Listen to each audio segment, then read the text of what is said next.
the talking one now.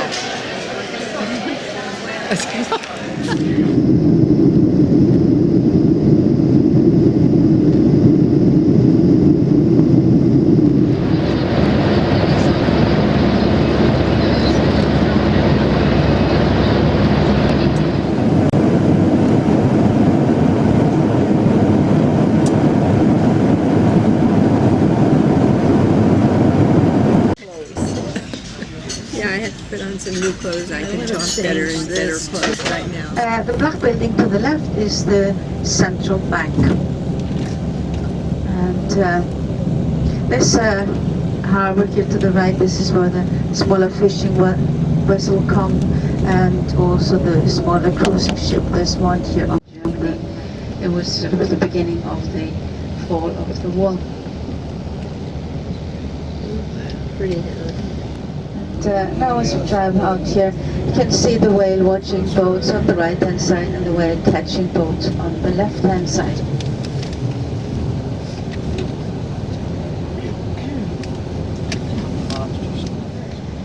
And our main industry has been the fish industry for centuries, fish.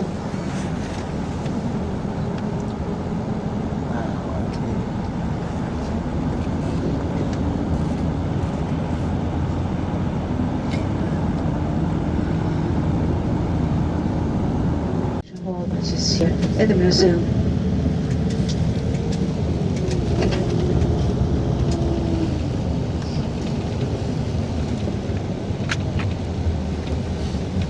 No.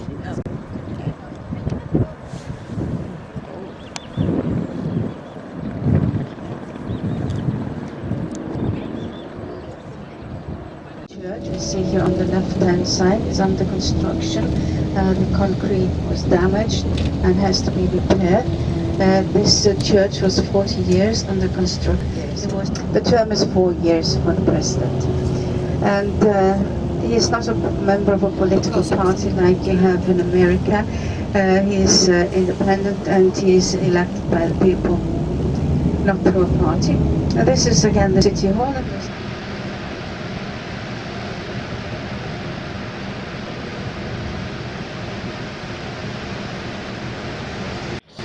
9:36 p.m. 9:36.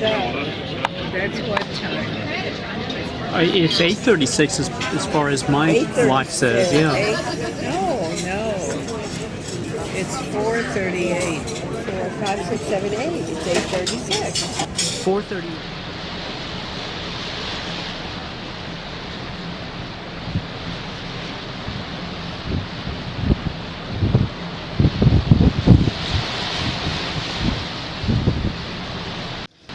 We missed the one in Boston, and now we're gonna miss this one, maybe. Yeah, that's not a good record.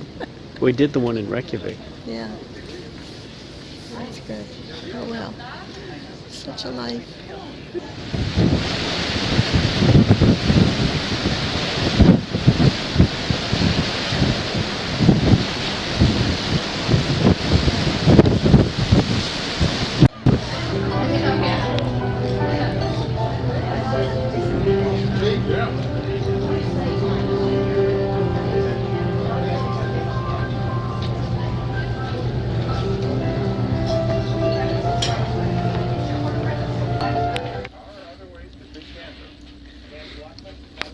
It's a formal night, so we have to have your portrait. Yes, of course. The whole outfit. Never mind, just the face wouldn't do. I was just ready. Got my key. That's all I have. I should have brought my black one. I didn't bring any pretty black bags. I just brought this and my silver one. It's good. All right, with this pink on, it's beautiful. With the pink, yeah.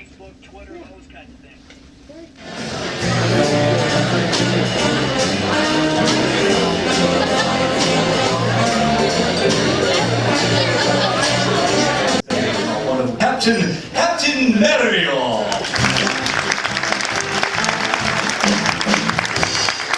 Ladies and gentlemen, good evening. Here I am again. I'm not driving up. This time, I believe, is our laundry master on the bridge taking care of the vessels. We are all here, senior officers, head of department. As you can see, clever people have no hair. Very good evening to everybody. My name is Theo. I come from Croatia, town of Split. And for those one who are asking yourself what I do on board, well, to make it short, I do whatever he doesn't want to do. An applause please for our captain, the president, our senior officers here on the Regent Seas Voyager. Babes, you know, over there. Are you at our table? Would you like some wine?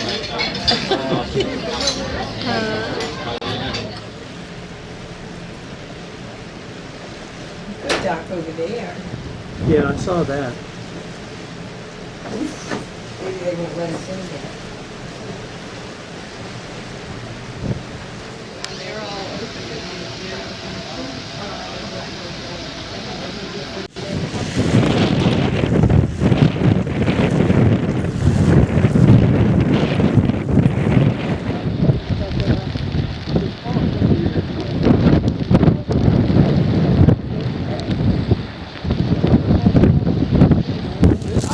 Defensive construction was built in Tórshavn at a place called Arigge. That was the place I pointed out in the 16th century. In 1629, because of a raid of the villagers to safeguard the houses of the Royal Trade Company on Tinganes, and so on and so on.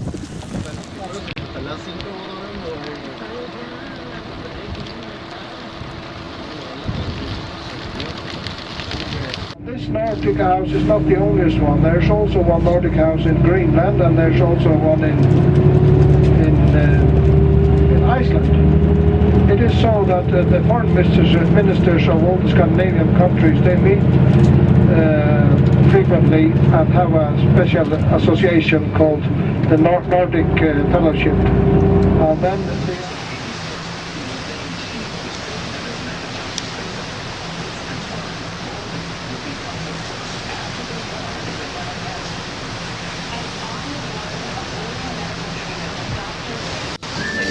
Taking a picture of me again. Yeah, again, it's that time. It's cocktail hour. Watch your foot. Stop kicking that. Okay, say something.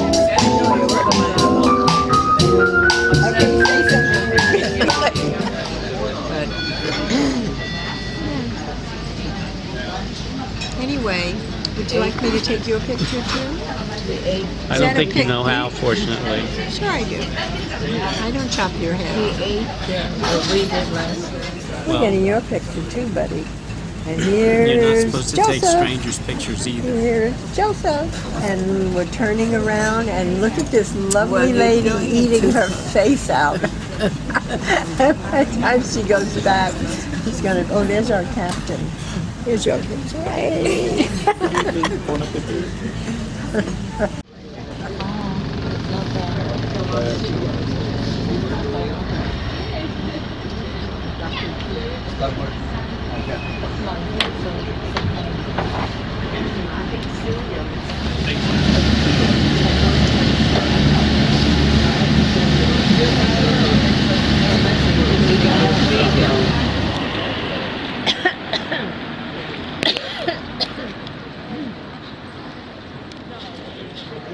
The stuff is through their street.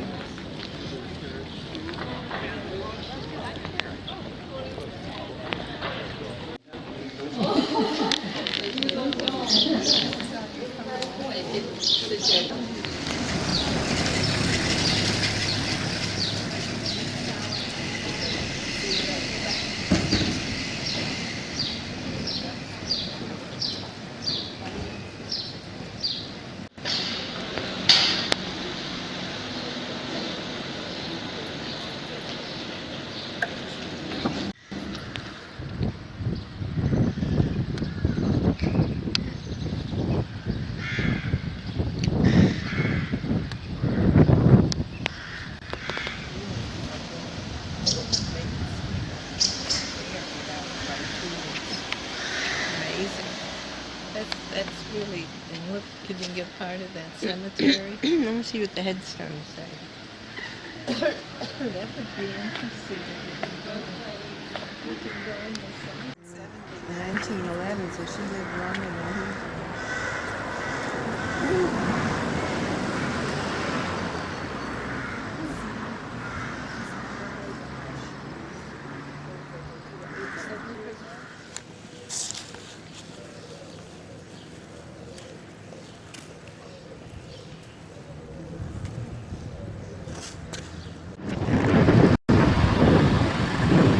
My hair is so beautiful. There must be another door. Trash.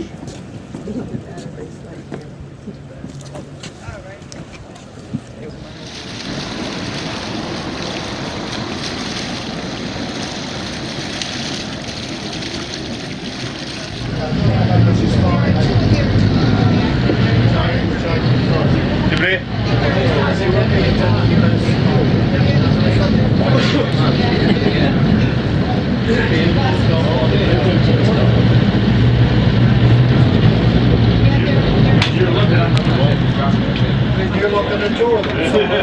Three of them. Well, you know, Where are you from? Oh, okay. How's the weather there? Is it nice now? Same with us. Terrible. Lots of rain still.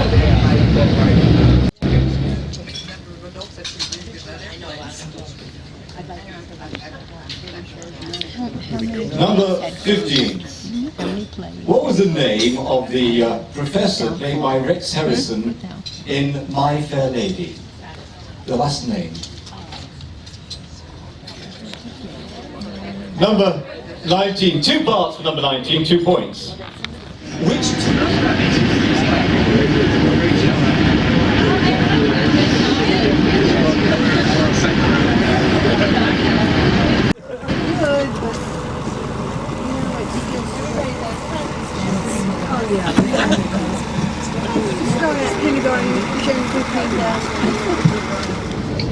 So, just to let you know, to reiterate what's happening this morning, we are doing a circular tour round the north end of the island of Skye.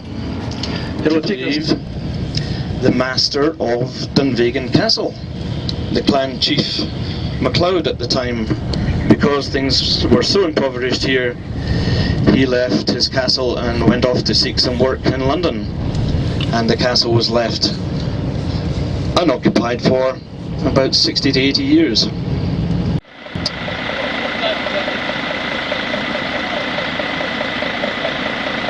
See the spectacular purple-clad hillsides. The other 10% is an erica species called bell heather, and it flowers slightly earlier in July. Otherwise we'll catch up. So if you want to do the gardens later, I would suggest, rather than now, that's the entrance to the gardens, okay? Okay. Can you see the gardens from the top?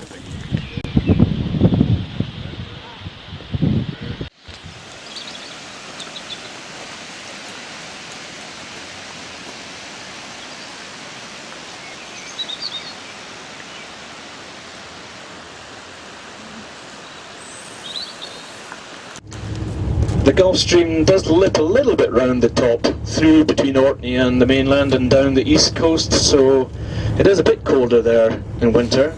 Like you would get snow down to sea level, you know, might lie 1 or 2 days. Another island, the island of Arazi, which, as I said before, is a Viking name, as opposed to most of what we've seen today was Gaelic.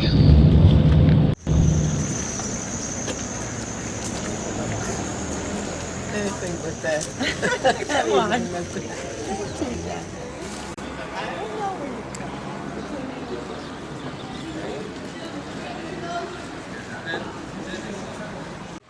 Come on. It's 4 o'clock.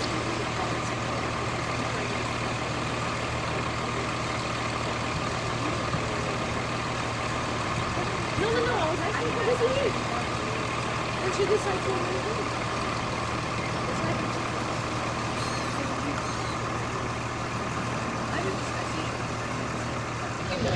there. I think I'll have some of those. That sounds good.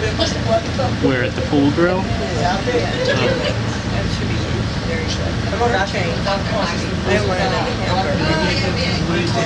I don't mind a hamburger. I don't mind a hamburger. No, but are we going to have steak tonight, or where do we go to? Yes. We're going to Prime 7? Yes. Oh. Prime 7. Prime But they have 7. seafood as well. Seafood and steak.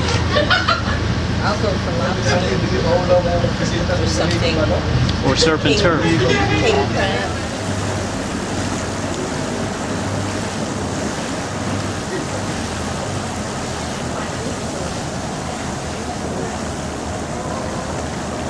Yeah.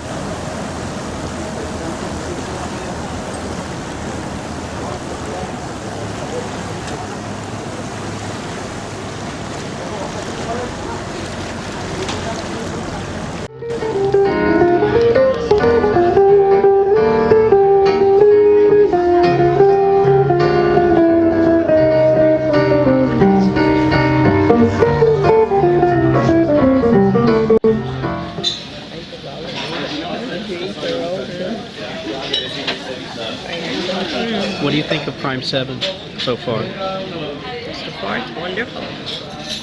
Very classy.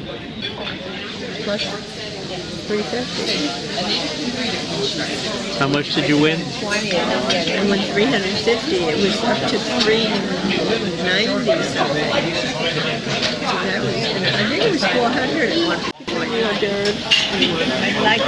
Strawberry ice cream. This was an excellent dinner. Absolutely fabulous.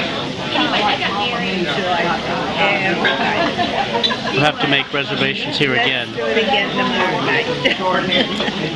Whatever you'll give us.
Where that yellow thing is?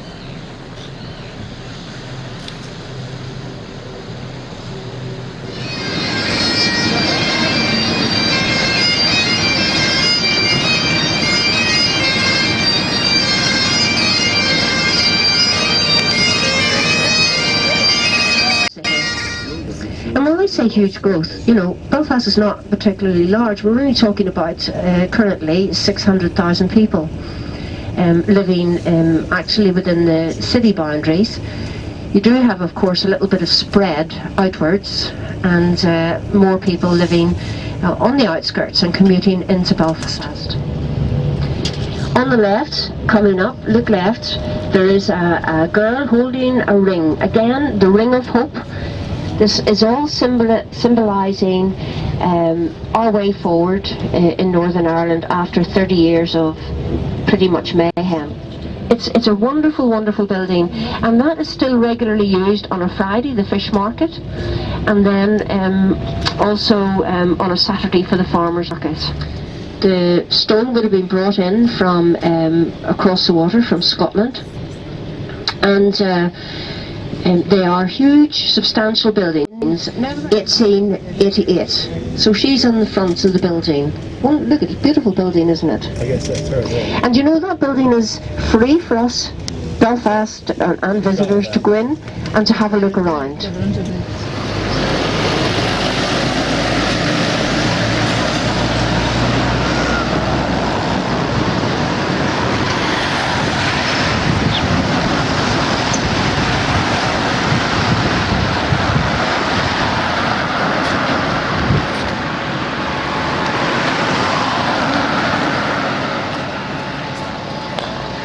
to the area by the Dunville family, and the Dunvilles were involved in producing whiskey. At one stage they wanted to build on that, but the people protested. Really, everybody needs a little bit of greenery and green space, especially when there's quite a lot of dense housing around. Red brick, the ones on the, particularly on the left now, are a little newer, but the older ones, if you look at them, you can see how they've used the brick, and there's the little decorative aspects just on the first floor.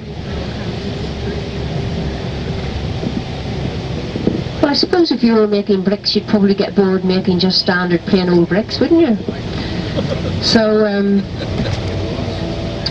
that was what they did. On the right hand built another castle in the same spot. Used to be right in the heart of the city, right down in the centre, in a street called Castle Street.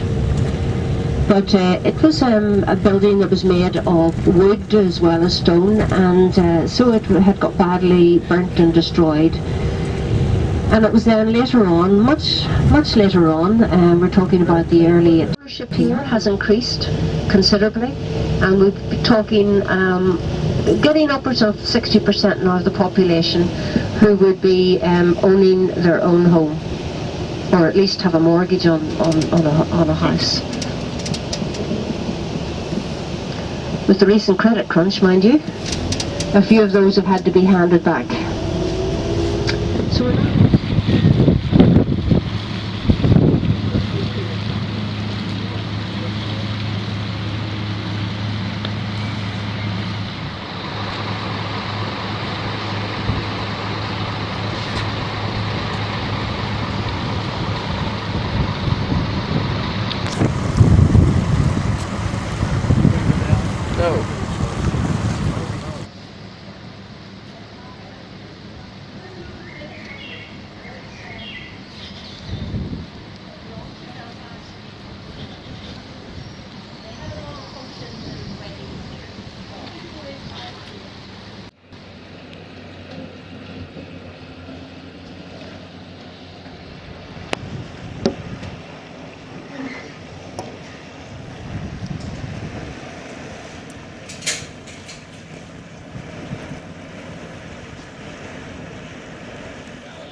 was the restaurant at this stage?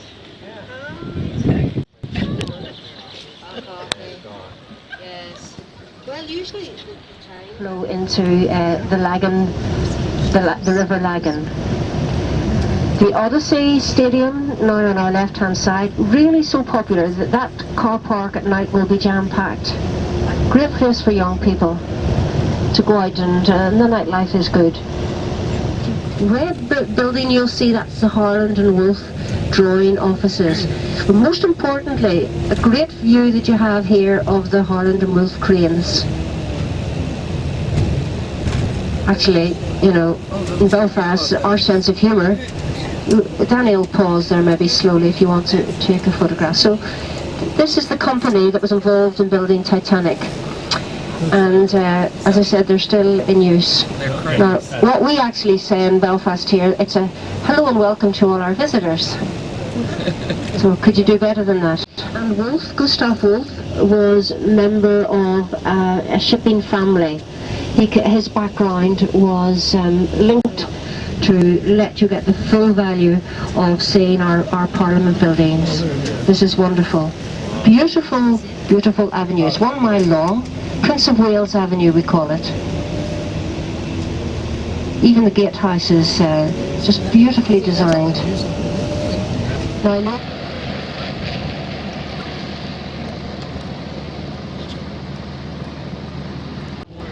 so yes, it had to be covered over and camouflaged. Now we're up here. Don't forget to look down right, because you see yet another beautiful view. We'll pause for another.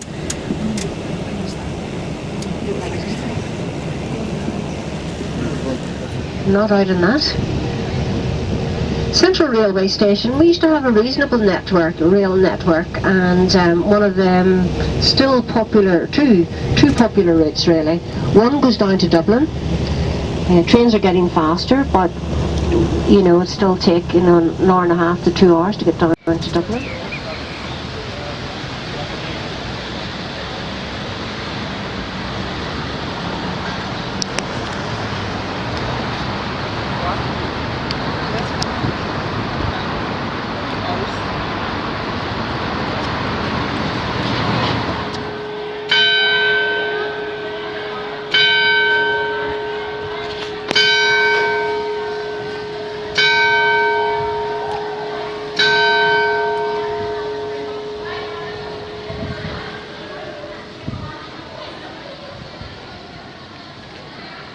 really hold on to the Grand Opera House. Beautiful, beautiful ornate building.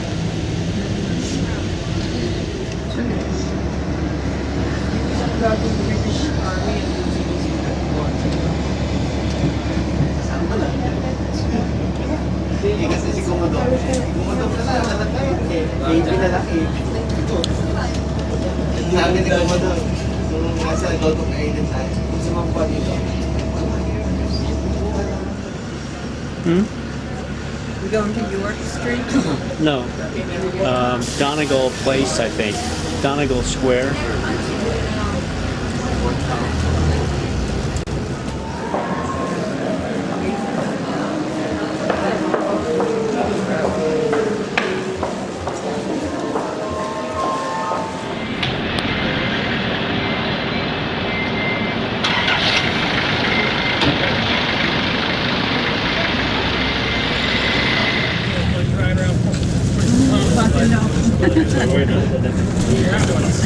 That's the area right there.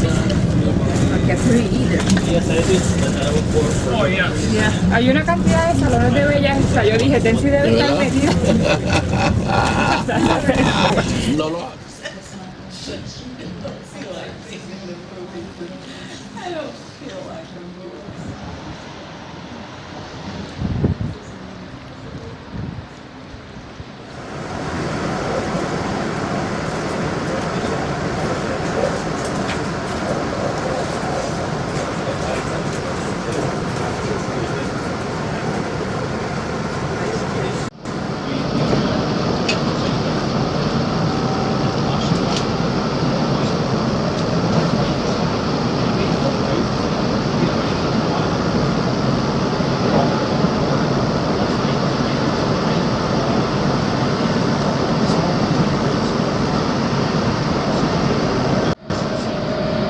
We are now approaching Hillington East.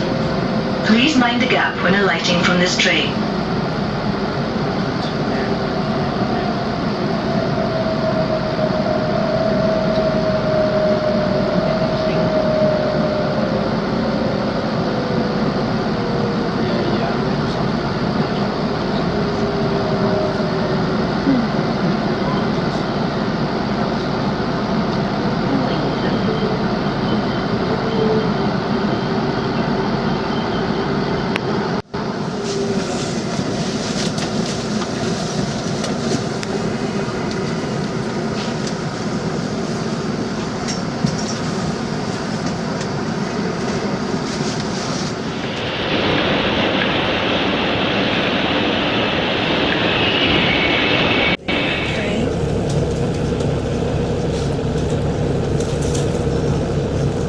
No, you have all your tickets now.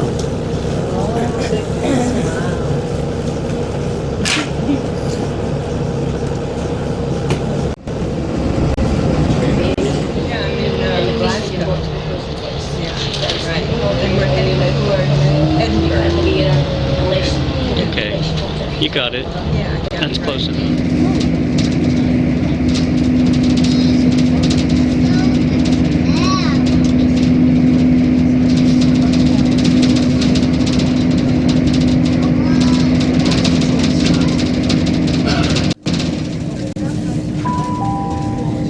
We're now approaching Falkirk High.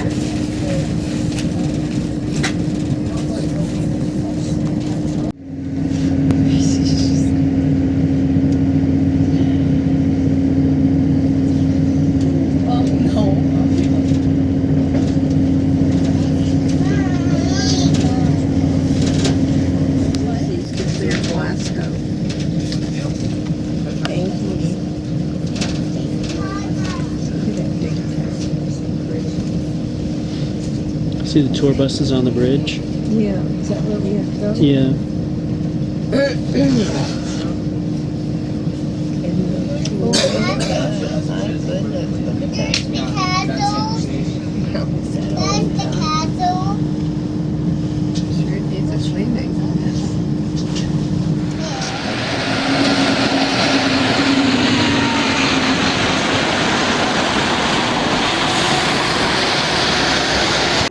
Please please hold out your arm. If you wave to the driver, no doubt he'll wave to you as he drives past.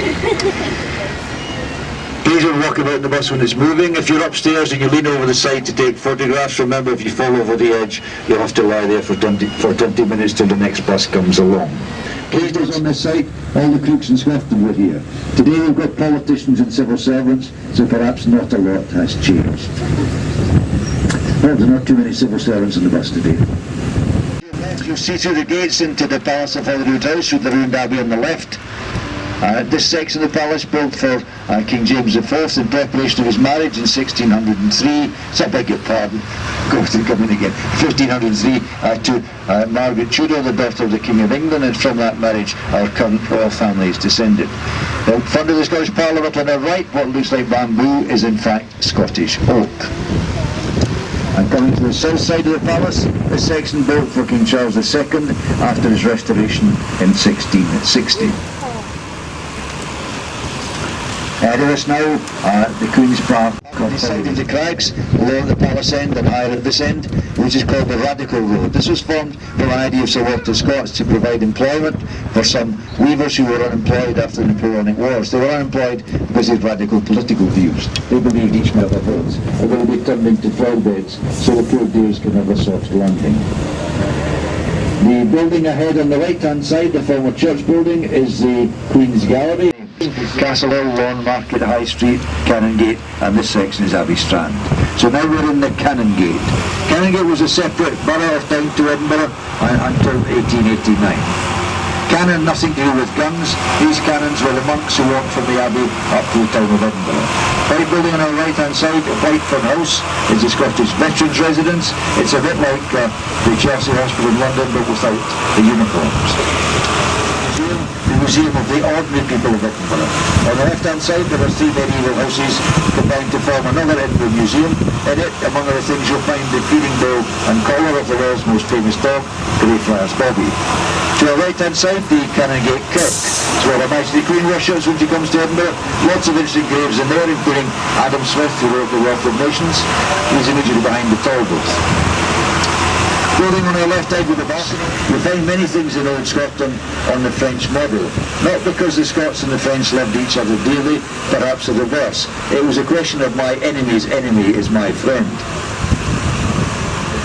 People living in old Edinburgh thought when they passed through the Netherbow Port, they passed the end of the world. So hence the name of the pub on the other side of the street, the World's End Bar. The High Street. Downhill to the left, St Mary's Street, once St Mary's Wynd, and no wider than this bus as it wound its way down the hill.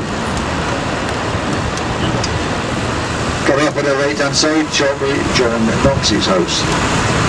Ahead on the left hand side, the building with the high glass archway is the Museum of Childhood, another of our free museums. I always recommend this museum for children over the age of 30. From current experience with my grandchildren, children under that age are looking for electronic toys, so they are the Museum of Childhood. The spire of the High Kirk of St Giles, still called today by many people St Giles Cathedral, although technically it hasn't been a cathedral for over 330 years. Ahead of us on the right, the dome of the old quadrangle of Edinburgh University.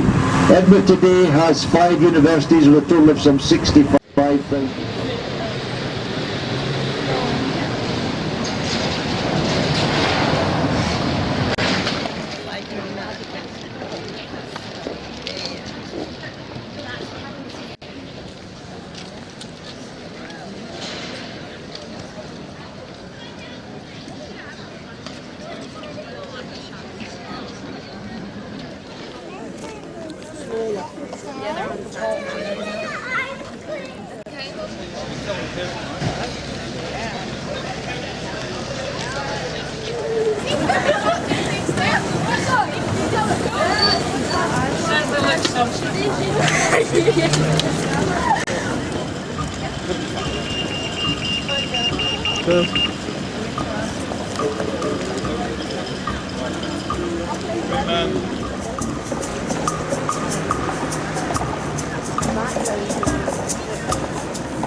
of achieved vertically oil. We are in front of us, wide open area here, with Toll Cross. Before they could get the touches on section on. However, under the law at the time, they were only able to hang criminals, and there were not enough to go round. So the doctors were given known to supply them with fresh dead body without no questions until you were running for it. Then we got the funeral, got in there, so they were out of the bin, put it away, raised it up and down, closed it in, and were taken away and buried. That night, they took the body, got the Robert Knox and went through, and got some money for it. Who would have thought easy peasy this? So we come down here to the grass market. The white cart in from their favourite horse there, the oldest pub in the area. And they look around, find the old tramp from down and out who wouldn't be missed.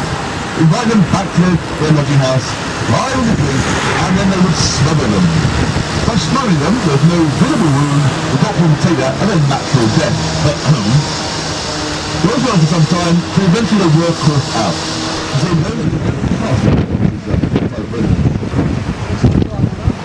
down below we have the radio station. Clarence Bird is the second largest station in Britain and Back. And over the beginning of the tour, I said there's no river in the heart of Edinburgh. However, at one time the Willerton River ran along the bottom of the valley here. So the river from Wales there goes down here. So when the sewage washed down the hillside, when the garden was destroyed, all the sewage goes down to there.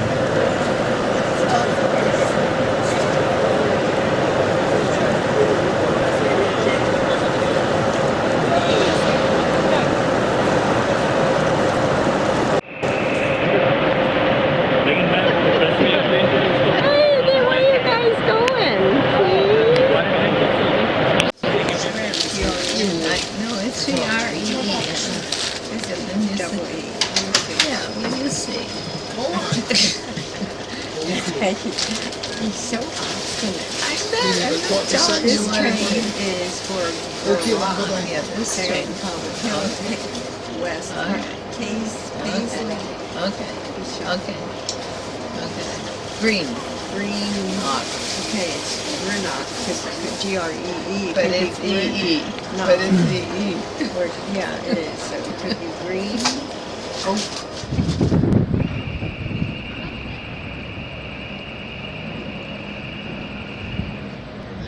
Or were born. Dublin City itself, of course, is the capital of Ireland, and we have a population of about 1.2 million people in the Greater Dublin area. So, in terms of our European neighbours, Dublin is quite a small city, and Ireland is quite a small country, as you know. And on this side of the river, convention centres, universities, apartments, and a completely new kind of a living experience here as the city spreads to the west, or to the east rather, I beg your pardon. Just up ahead on the left hand side, you can see a swivel bridge. Well, this is the Samuel Beckett Bridge. Samuel Beckett, of course, is a well-known Irish writer. But this is a new swivel bridge that was made in somewhere near Amsterdam in Holland, and they only transported it here in the last 2 weeks. Small landholders. They didn't even own the land, by the way. They farmed the land on behalf of the big landowners, and the big landowners were the landed gentry. I'm sure you've heard that word. And they would have been primarily Protestants and very, very wealthy members of the Anglican made here in Dublin some years ago, starring Michael Caine and Julie Walters, called Educating Rita, and it was filmed almost in its entirety inside Trinity College. Great writer. And then the next statue just on my left now, the gentleman reading the book, is Oliver Goldsmith, a writer from County Longford. He was the man who wrote She Stoops to Conquer, The Vicar of Wakefield and The Deserted Village. From County Longford, an Irish writer, former pupil of Trinity College and regarded as a mediocre student, I might add. That's what we're told. I just want to point out, just here on the left-hand side, this fine building with the Irish flag flying outside it is the National Gallery in Ireland. It's free admission into it, and we have about 12,000 works of art in the gallery, mostly European masters, but there's also a section there dedicated to Jack Yeats, who was a brother of W.B. Yeats, the great writer, great Irish writer and poet. There's also a section there dedicated to George Bernard Shaw.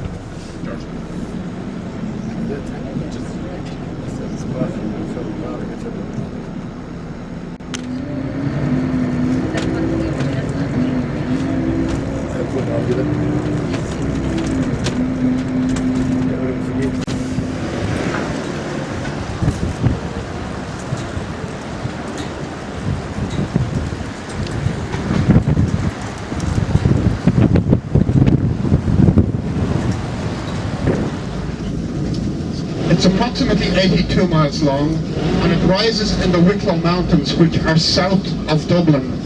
And the river effectively is dividing Dublin city into two halves. On that side over there, the left-hand side, we have the north side of the city. And on the right-hand side, we have the south side, which is the oldest, most historic part of Dublin, is the south side. It's on the south side of Dublin where the old medieval walled city of Dublin once stood. And Dublin, but this is an exact replica, and the original Jeanie Johnston made 16 voyages during the famine years from the port of Tralee in southwest Ireland to Baltimore, New York and Quebec, carrying hundreds of emigrants. During those famine years, 1 million people, Irish people, died of starvation on that island, on this island, and another 1 million people emigrated. In 1845, a ship like that would take at least 2 months to get to America from here, a sailing ship. IFSC House, the International Financial Service Centre. Lots and lots of international financial institutions.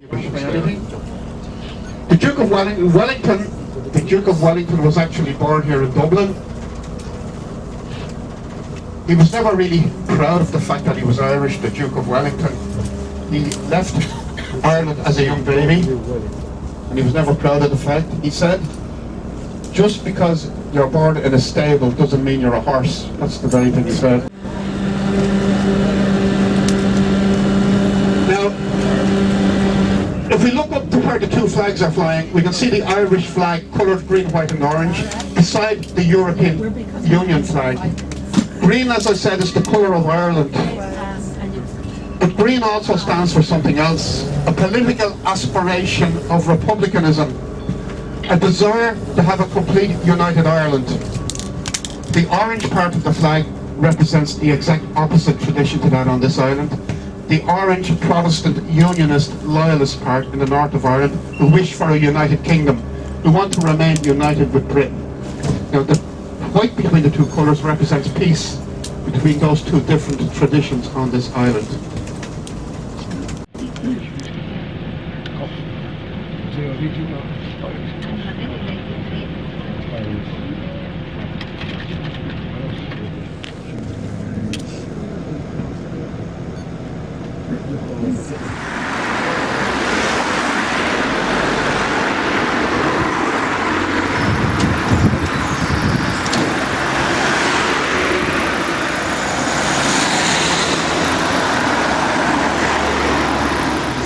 Land in New York and go into service immediately in the brownstone houses of the Lower East Side.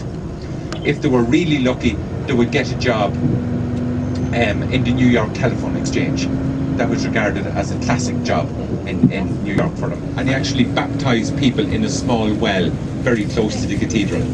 You can do a tour of the cathedral. It invites in about 200,000 visitors every year, and as you can see, the cathedral is in exceptionally good condition, considering it was built in 1191. So it was built about 20 years after Christ Church, and this is our national cathedral here. Again, it's a high Anglican cathedral.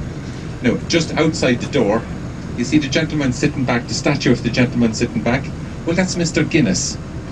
Everybody expects to see St. Patrick because it's St. Patrick's Cathedral and you're in Ireland, but it's Mr. Guinness. The headquarters of the District Court, the Circuit Court, the Central Criminal Court, the Court of Criminal Appeal, the High Court, the Supreme Court and the Special Criminal Court, which is the court where they don't use juries, the four courts. See all the trucks loaded to the hilt with the precious nectar ready to deliver all around.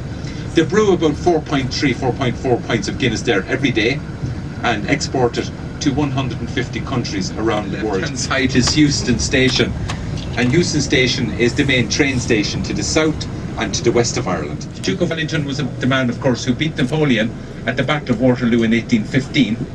And isn't it interesting? The Duke of Wellington was an Irishman. And I pointed out his former home where he was born up in Merrion Square. So what the window between the first and second pillar on the left-hand side. You have to move up there, Christy.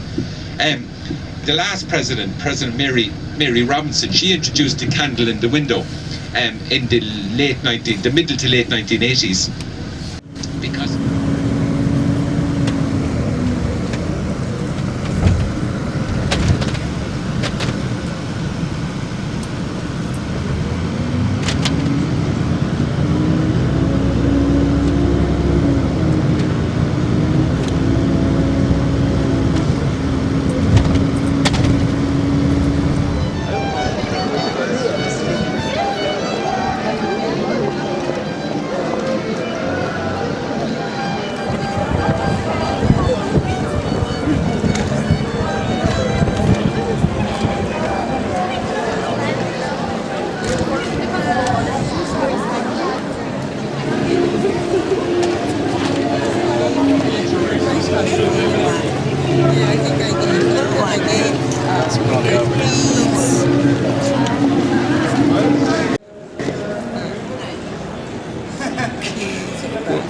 So what do you think of Dublin so far? Oh, it's lovely. Lovely? I've already gotten the Irish accent. Let me hear it. Is that it? Aye. Guinness's aye.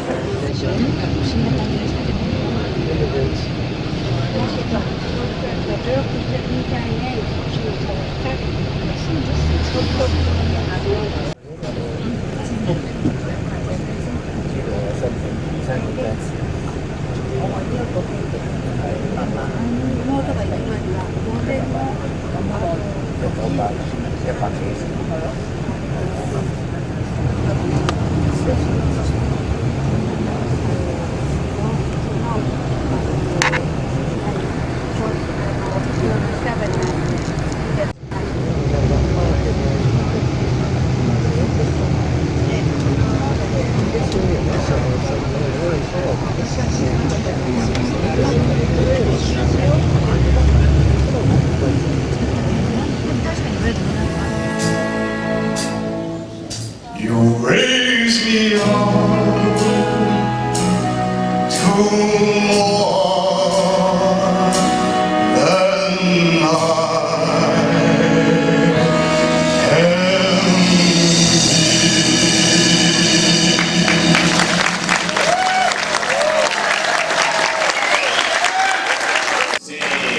Thank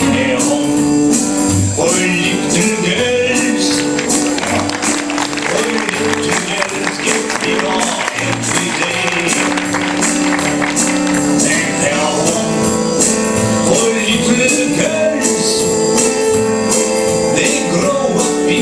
Most delightful, take away Miss Corey. Those little eyes so helpless and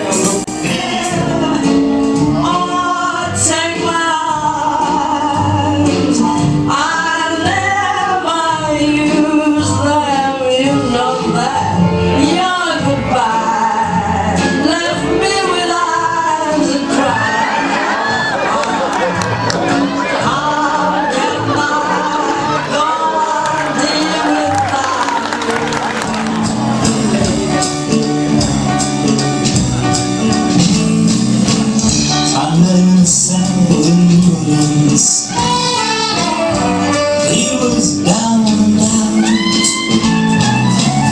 He looked to me to be the eyes of age, and he spoke right out. Let go, love.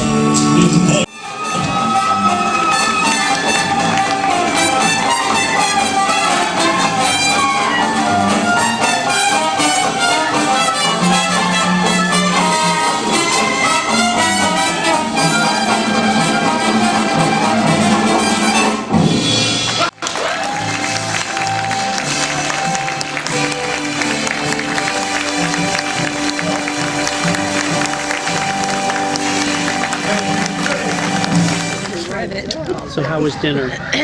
Dinner was wonderful. Where did you have dinner? I had prime rib in the, what do you call that place? Prime 7. Right. And the meat was fabulous. And I had asparagus. The baked potato. Baked potato. Baked Stuffed potato. Twice baked. And I had clam chowder, and what else did I have? I had banana cream pie and right. coffee. And now we're going upstairs to go to bed because I'm tired. How was the service? Service was wonderful. They are just so accommodating. And we now ask her about the show with the cruise director. Oh, the show was terrific. What a voice. Absolute fabulous voice. And he did the marionettes and the puppets just beautifully. He is a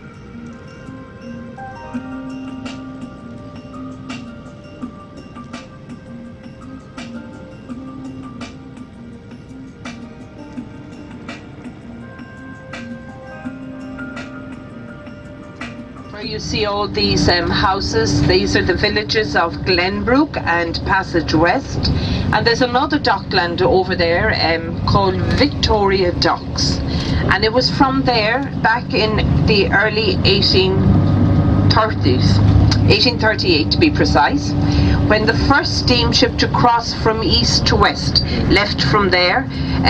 It crossed the Atlantic in 18 days at that time. Now it was called the SS Sirius, and Captain John Roberts was the captain. He came from one of the villages over there at the other side of the harbour. Now this area, as I said, called Mayfield, this would have been developed especially during the 1960s. A lot of the other houses would be older than that, but the 1960s and the 1970s, the city council, they did a lot of housing development, and in those times, now many of the people rented at that time, and then they got the opportunity to buy their homes out. So, but a lot of the houses that you'll see now along on the left hand side, or get glimpses of on the left, are all done by the housing authority in the city. But today, by the castle, if you don't want to go into the castle to climb up the steps, you can walk in the gardens of Blarney House. And just remember that if you do...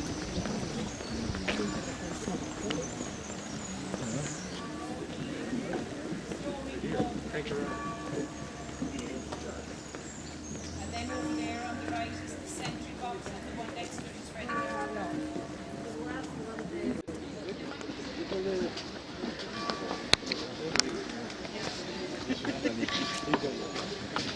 Why don't I just run up real quick and see if there's anything worth seeing?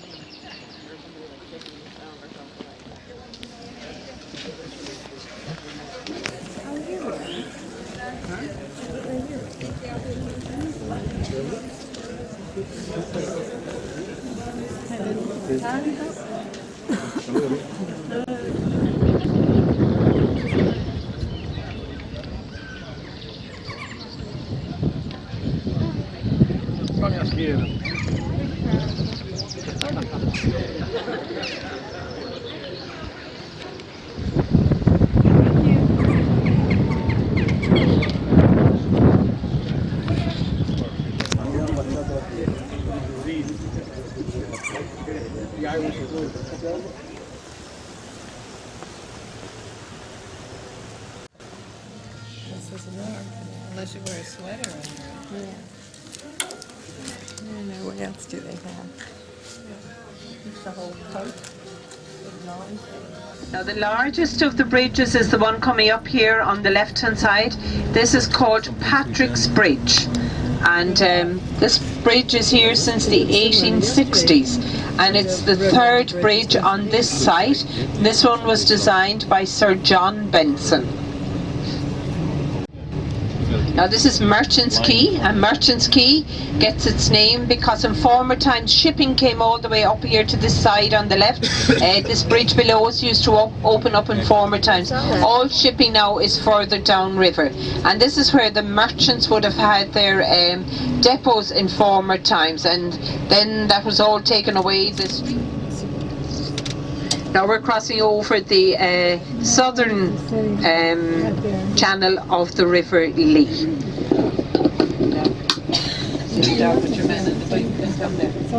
Didn't you? He was on the boat. Yeah. Oh. Just as a young man. Here on the left-hand side, the Jewish synagogue. It's creamy, mushroomy colour with the Star of David over the door on the left-hand side.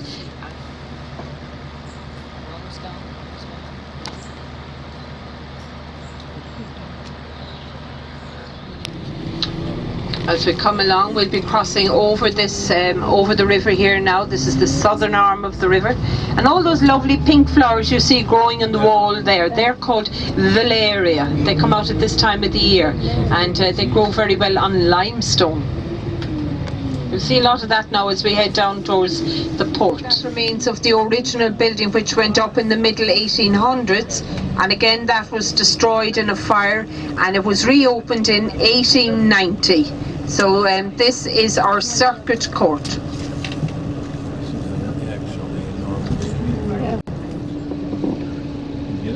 Yes, yes, but you know what?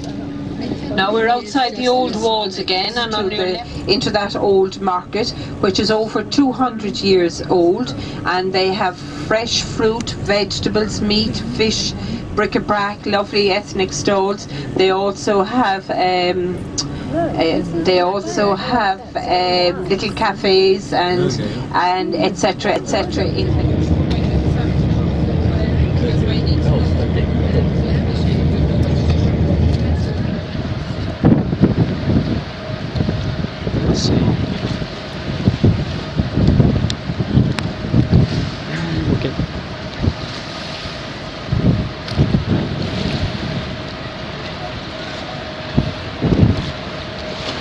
Do you know where you are now? What port? Yeah. Do you know what port this is? What port? It's Port of Cork. That's Cork. close enough. Cork.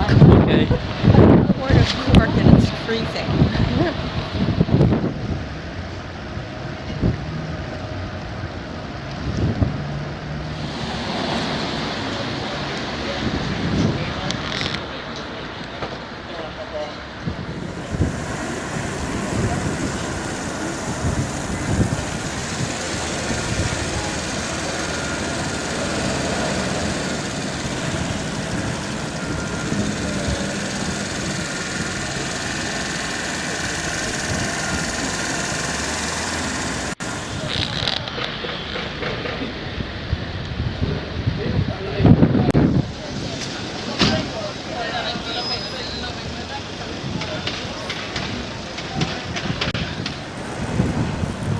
People survive that.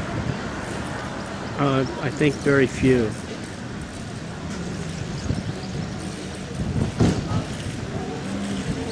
There's a Lusitania bar. Lusitania.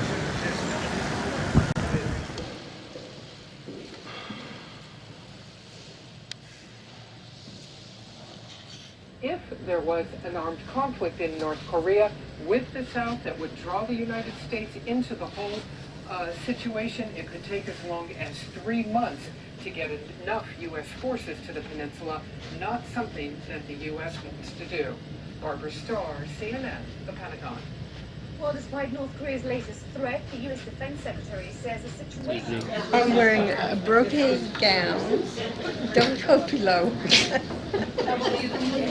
And it's a, what, pants? What is it?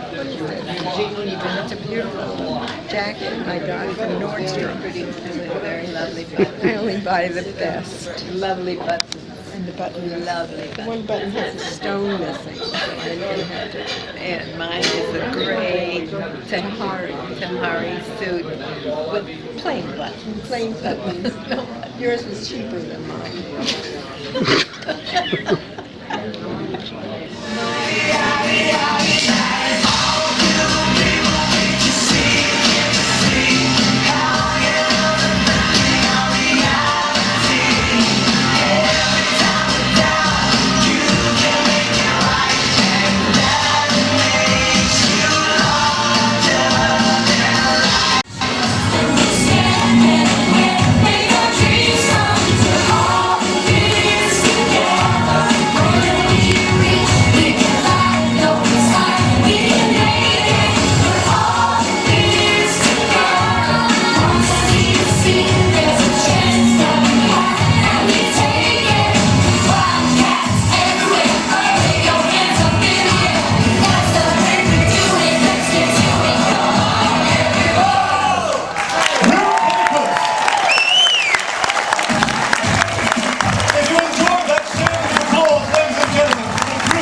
over here.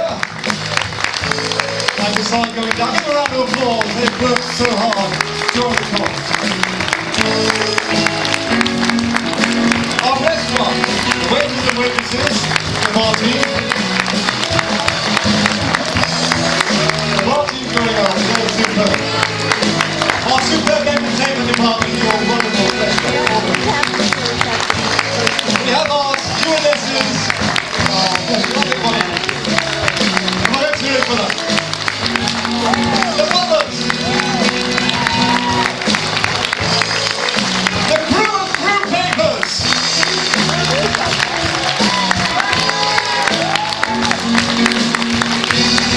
Our general manager.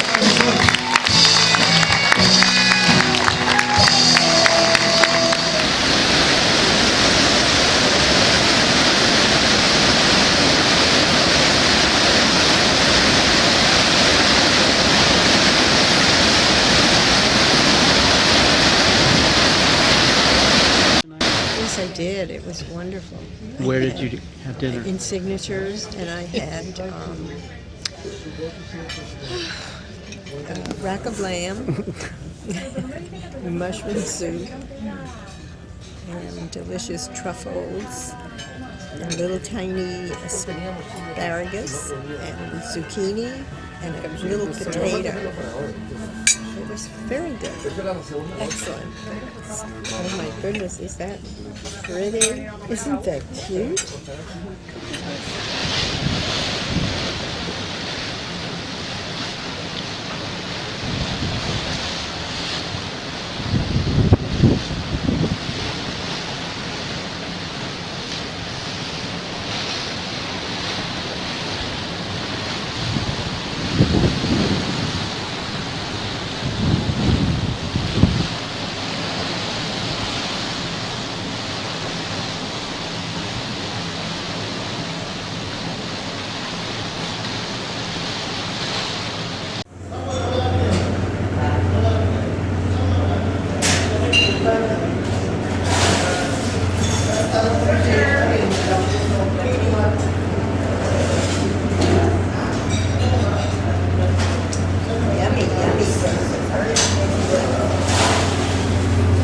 We're gonna eat because it'll get cold. Sure, go right ahead. Don't worry about me.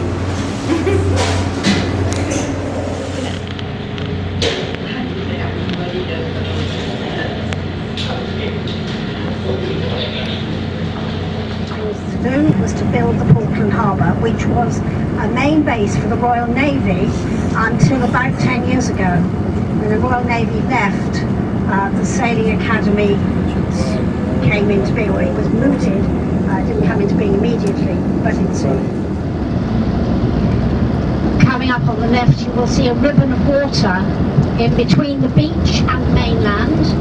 This is called the Fleet, which is a mixture of salt and fresh water, which used to be quite an important port right up until the end of the 19th century, until Portland was built, and then of course they used that instead.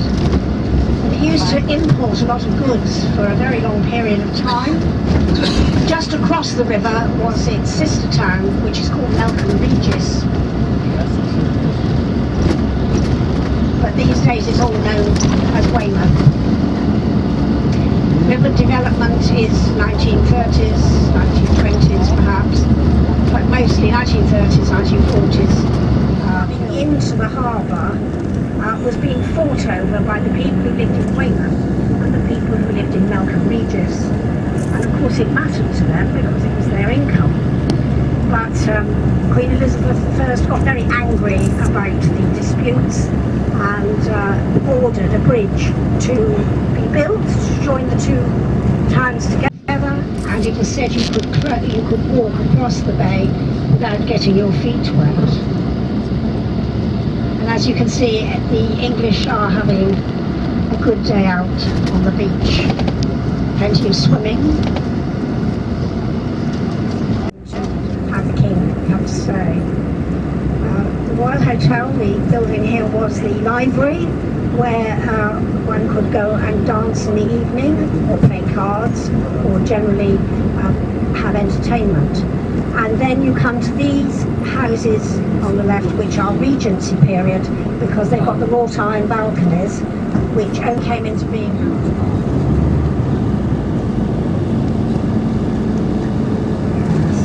They're all places for staying, they're hotels, bed and breakfast, and very commercialised all along the front.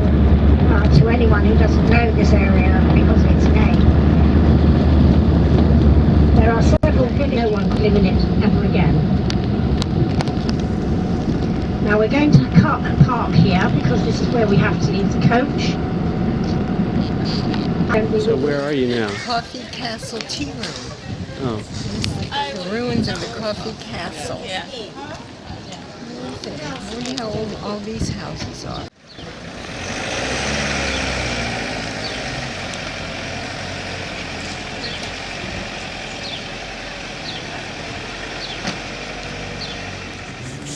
When Henry II was accusing her of encouraging the boys, the sons, to against their father, he took her away. She always No.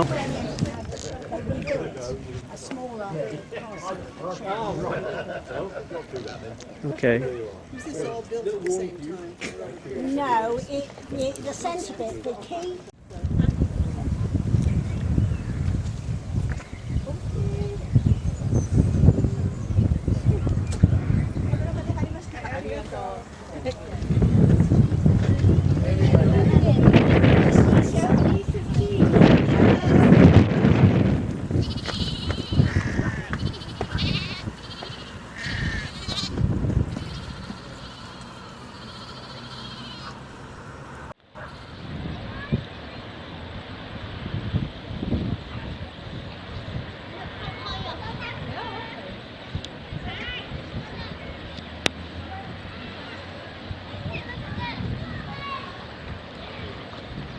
Adorable little village.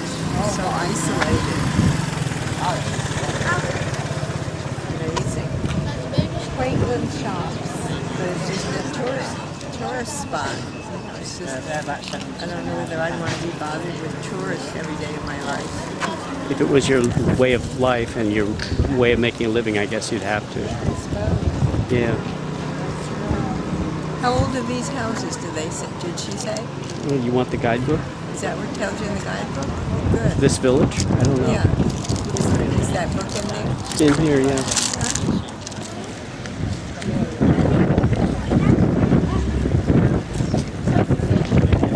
Well, it was the last play that was held there. The play itself was lost for a very long period of time, but someone, I understand, has now traced it in the British Library, and you never know, one of these days they might let us see it.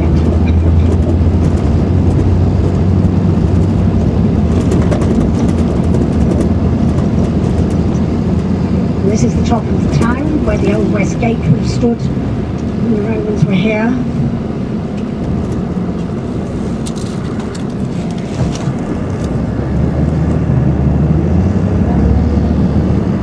This is outside the old Roman town, on the right of the coach park, under which was the reservoir for the water supply during the Roman period.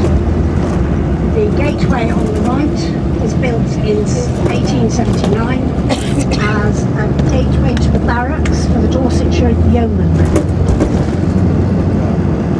And some of the buildings at the back there are still in use, but not as barracks any longer.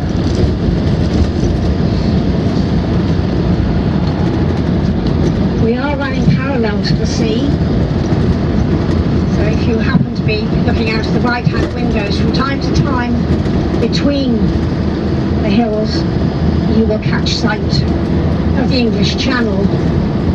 This is Lyme Bay on this side of Portland, very large area of water, which, here we are back at the quayside. I'd very much like to thank you for coming. I hope you've enjoyed the afternoon and that you have learned a little bit about the English countryside and what it looks like. I'd like to thank Graham for driving us so well, and perhaps one day you'll come back and have another go at a different part of the country. But thank you very much for coming.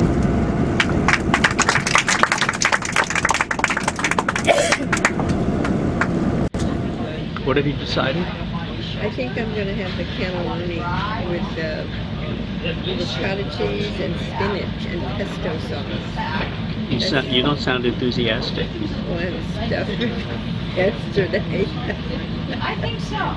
The first meal on the ship, we're so happy. Oh, it's delicious. That was like forced eating. You come here and eat your heart out. Yes. You decide, Ruby? No, I'm still looking. Okay.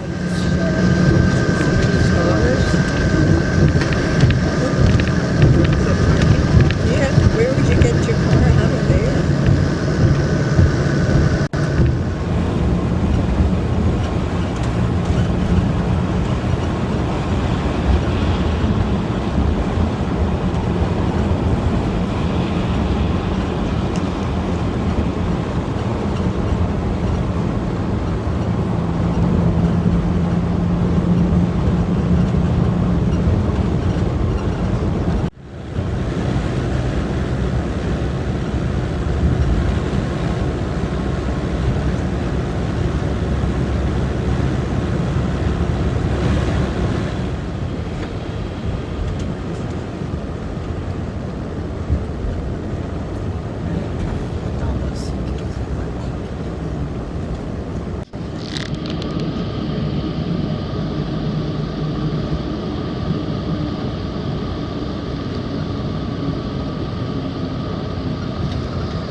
Okay, the building on the left is the Natural History Museum.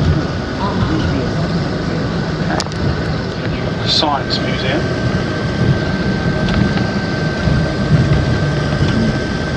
The building coming up on our left, Victoria and Albert Museum.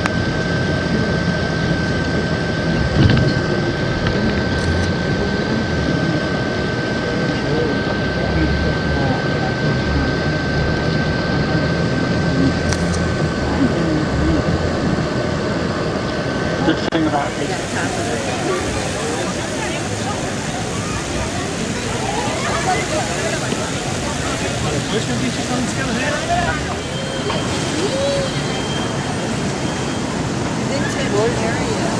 Huh? It's a lovely place.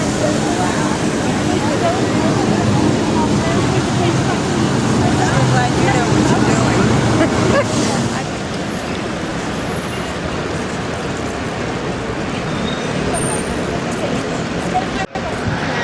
Okay. The line comes from the off. The core line for the base of the column made from lovely young salmon captured from Friendship at Trafalgar.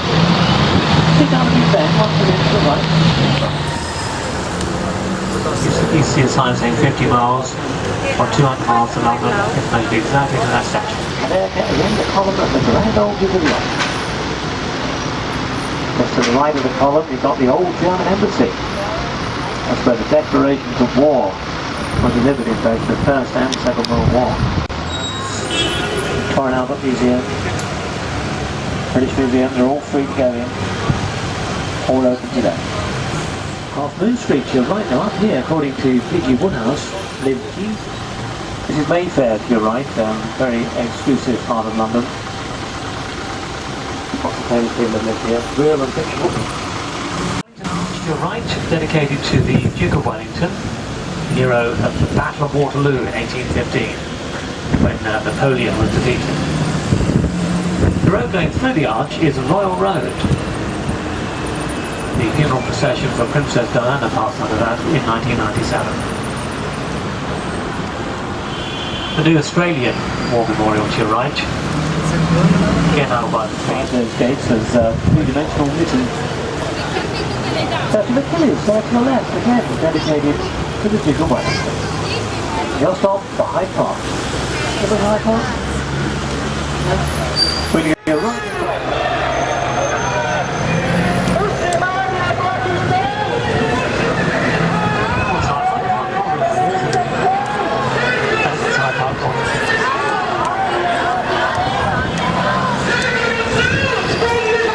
In 1913 by Aston Webb. The original front of the palace was like this sort of bathstone, the brownstone you can see to the left here. Aston Webb, he also designed the Victoria Memorial right in front of the palace there, weighing over 2,300 tonnes of marble, known to London taxi drivers as the wedding deck. The back of Westminster City Hall to your right, we're still in the city of Westminster. You know, the centre of Greater London. It's like a county really, Greater London. 600 square miles. Centre made up of two ancient cities. The London Eye to your left is the largest observation well in Europe. 430 feet to the very top. Takes half an hour to do one turn. Should be turning at the moment very slowly. 17 pounds to go.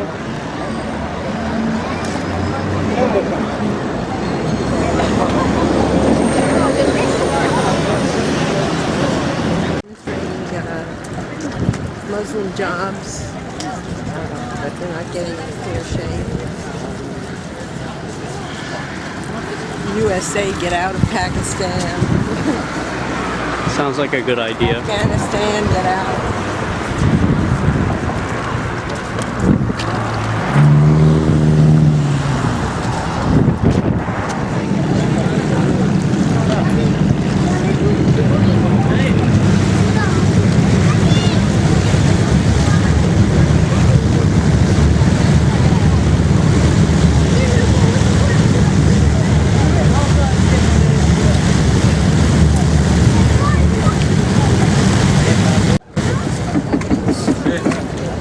Testing 1, 2. Okay, ladies and gentlemen, boys and girls, welcome aboard the Millennium of Peace for your journey going up downriver today towards the Tower of London, and for many of you we're going on to Greenwich.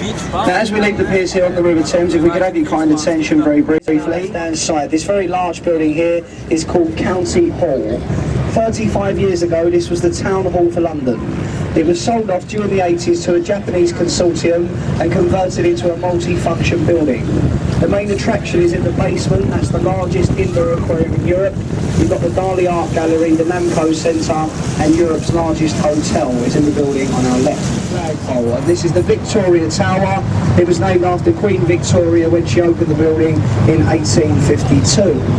Sometimes you'll see a flag flying on the flagpole, and that will tell you that Parliament is in session.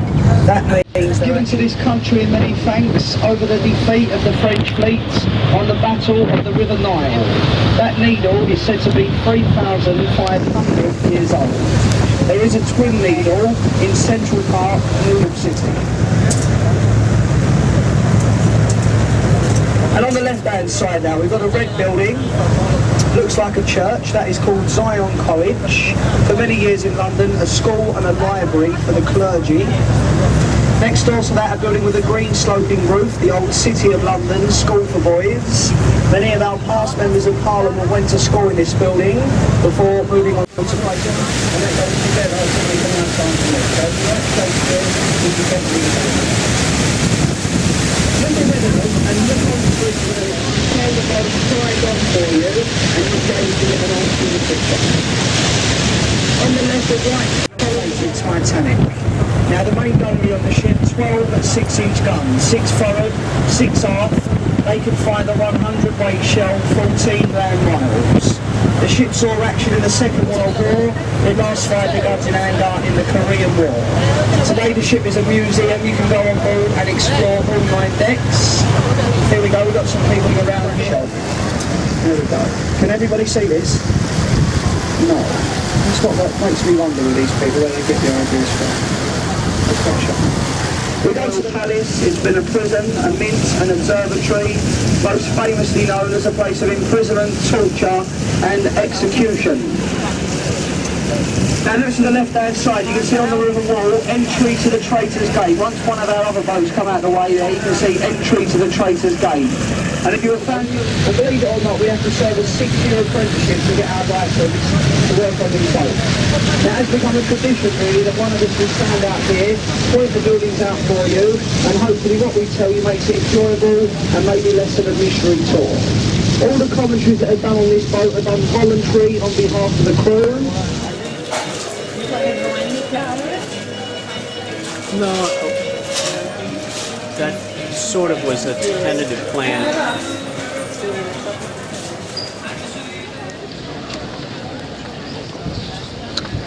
All those people going in for 16 pounds each. Why don't you stand over by the tower?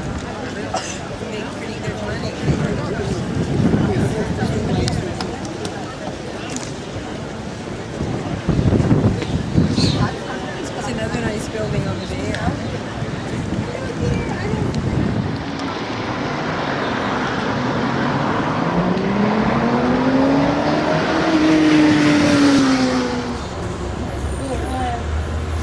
So I'll stop. That view to your right is an ever-changing skyline, literally changing month by month. The dome of St Paul's Cathedral is a constant, we've had that for 300 years now, but that skyline on your right is set to change even more dramatically in the next 2 years than it has over the last 20, which is saying something. Of 1858, because it prompted Parliament to introduce a bill to clean up the river. A man called Sir Joseph Bazalgette came up with a very ambitious plan to build sewer systems along the north bank of the river. But to do that, they had to reclaim a lot of land from the river. And this was the construction of the Victoria Embankment, which you're driving along now. Apparently, even though the River Thames never looks particularly clean, we're told it's the cleanest city river in Europe. That's what we're told. Scotland Yard on the left, where the original headquarters of the Metropolitan Police used to be. And the lovely Victorian pub called the Sherlock Holmes on the right there. Nice pub to go back to, another drink. There's also where all road distances are judged into London is the statue in front of you, King Charles I sat on his horse. That's also the oldest statue in London, dates back to the 1630s. So if you stand by that monument, you're standing in the centre of London. The route of the nursery rhyme, the Grand Old Duke of York. This is Regent Street we're on now, heading towards Piccadilly Circus. Now Regent Street cuts right through the heart of London, heading north up towards Oxford Circus. Now we're going to head round to the right in the direction of Leicester Square, whereas Regent Street continues the second turning on the left in the direction of Oxford Circus. As you can see, that part of Regent Street has been pedestrianised today for this Taste of Spain fair that's going on.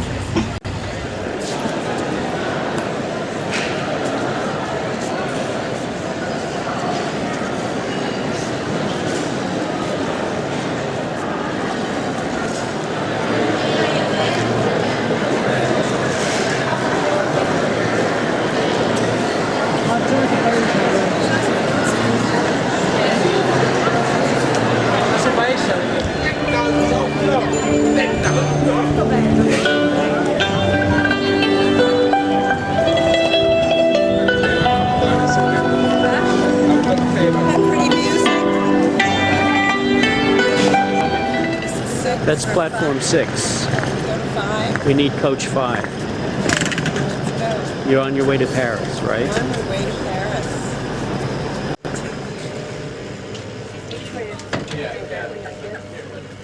They're all facing.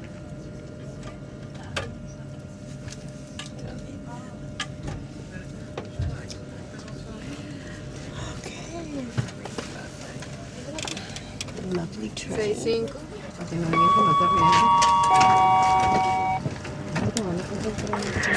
Ladies and gentlemen, welcome aboard this USL service to Paris Gare du Nord, which will also be calling at Ebbsfleet International. Please load your large items of luggage and place them in the racks at the end of the carriage. Please do take all small to medium-sized bags inside the coach and place them in the racks up above your seat. This does then free the large racks at the end of each coach for passengers joining with large items of luggage. Please do take all small to medium-sized bags, children's pushchairs inside the coach and place them in the racks up above your seat. We have a lot of passengers joining the train this morning. It does make it easy if we can take as many bags inside the coach and place them in the racks up above your seat. Thank you.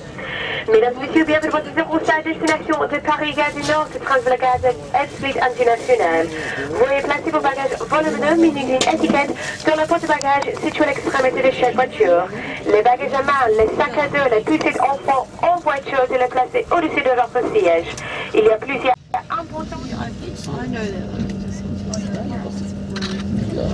You should. That's called a channel. There's a tunnel under the channel.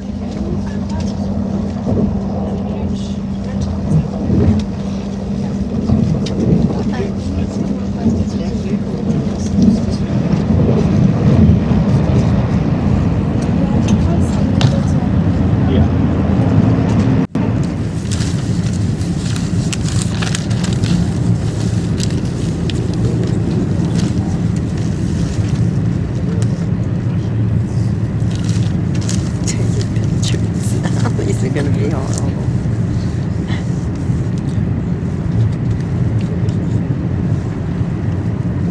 How do you convert the like their temperature to the? Oh, that I don't know. I never could figure it out. Because they showed the temperature, and that didn't help me. Ladies and gentlemen, your attention please. Your train manager speaking.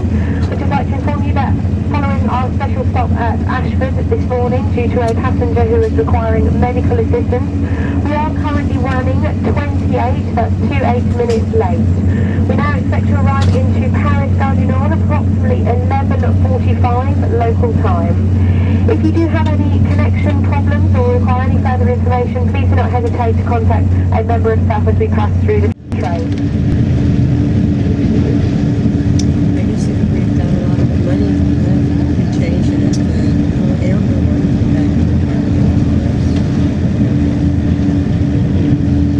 Yeah, if there's time.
They completely demolished the city I used to be at that time to be able to create the city to be able to admire it today. Then Paris is a very new city with a very different style compared with other cities, with other French cities. It's a very, the way it's organized is very aérien, very spacious, with very long and wide boulevards and avenues. Let me tell you a few words about the history of Paris. Then everything has started more than 2,000 years ago when the first settlers called the Parisians arrived and settled at the city islands. Then the city of Paris is divided in two. This is why we mentioned the left and the right riverbank sides, because it's divided with the river, La Seine. Rex? Basically, it's a huge cinema, one of the first French cinema in Paris, and also it's quite a famous place for concert. Well, small concerts, of course you have bigger place, but a lot of famous bands came to this place. Then here we are Boulevard des Italiens, where you have a lot of cafes, restaurants, and cinemas also. For shopping is not really here. For shopping it's actually the parallel boulevard, which is the Haussmann Boulevard, or behind the Opera House, which is just there. You have behind the Opera House, this is where you have the shopping area. Then we have in Paris two main opera houses.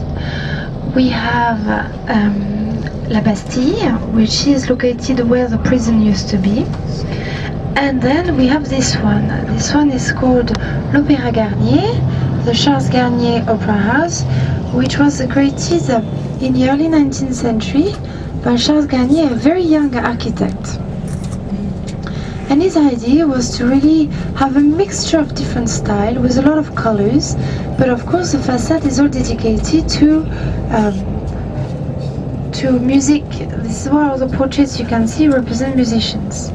If you ever come back to Paris, or for the ones staying overnight, I would recommend you to visit the inside. You can visit it by yourselves, have a private tour, and it's also fantastic to enjoy a ballet inside it. Under the reign of Louis XIV, the Sun King.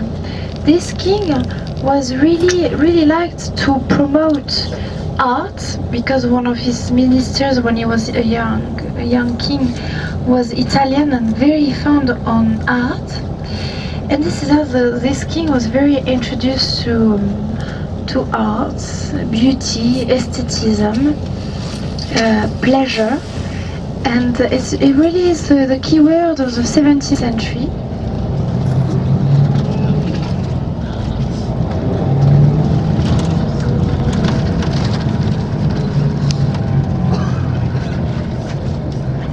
Then, welcome to Paris, welcome to the Louvre.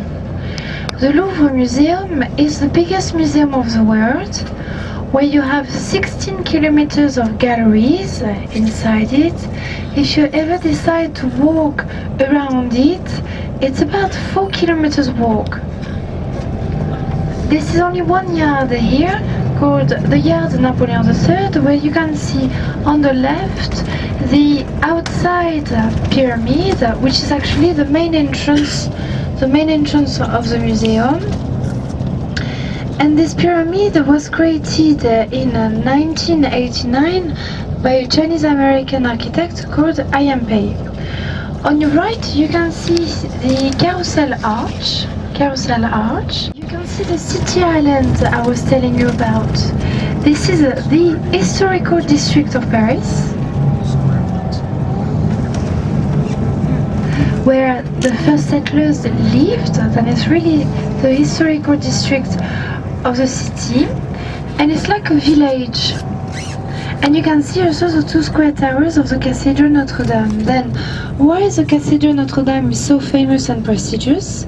It's because it has the biggest rose windows of Europe, original architecture, and you have inside it the finest collection of Impressionist paintings.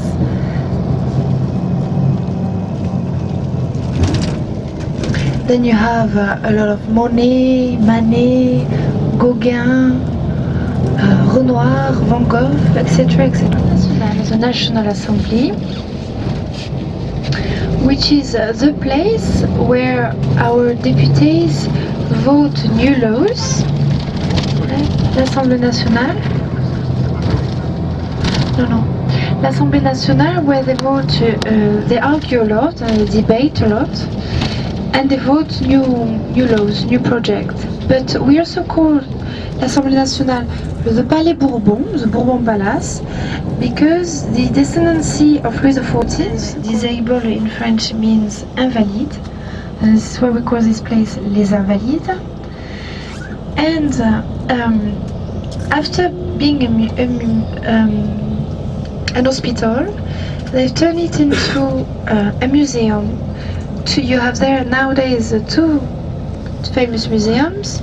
You have one about the First and Second World War, and another one about weapons and uniforms used during different battles. Not only museums, but underneath the Golden Doma, you have the tomb of Napoleon. This is how also Les Invalides is a very, very prestigious place to visit. Then we're now getting closer to the Eiffel Tower. Then originally the tower was made of red, then a dark red, and then yellow, and then a dark yellow, and then brown, and it's still brown. But the bottom of the first level, from ground to first, is browner than the second. Or if you want, the second is lighter, and the third is even lighter. And it's to create an optical illusion. Why they wanted to do that is because the tower used to be the biggest tower of the world for 40 years, but now out of the biggest, it is one of the smallest.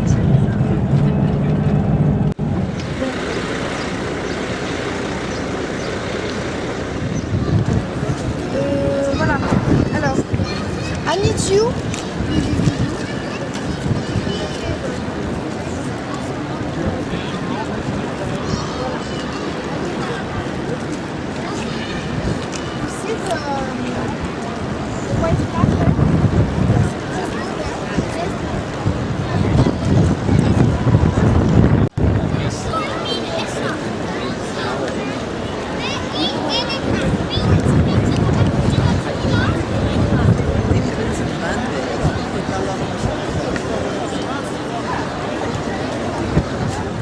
Here you are waiting for lunch at the Eiffel Tower. We're waiting right? for lunch, our champagne lunch. We'll probably sit on the floor. Why wouldn't I have made it? Why couldn't I have made it? Oh, well, I've never realized there were so many tourists in this. Say something. Like, we are the tour leader. We are on this tour. We pay for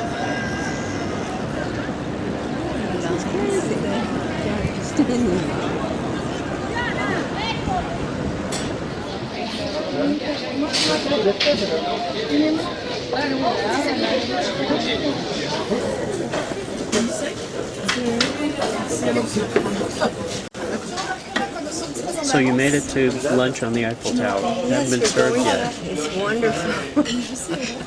We just made it, and my hair looks like a crazy lady. And I think I must have gained 10 pounds from the mirrors I've seen. Don't understand it. I really don't understand it. We're waiting for our chocolate dessert now. I don't really like chocolate, but that's right. I'll see what it looks like. Maybe I'll eat it. I'm trying to go to the boutique shop right over here. It's a boutique shop that I'd like to go to, but Joseph said I'm not allowed to because we're in a hurry. I didn't say that. Because of what? We're in a hurry. Oh, well. They've already screwed up all the time. We're already late. We're supposed to be leaving here at 2 o'clock. It's now 2:07. Yeah. 2 o'clock, she said, outside. 2 o'clock? Yeah.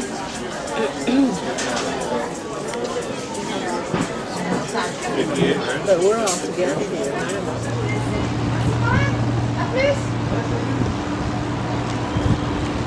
Okay, then from here you can see the Triumph Arch. You can see the top of the Triumph Arch.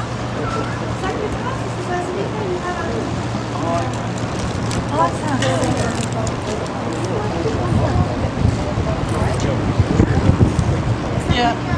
What's that?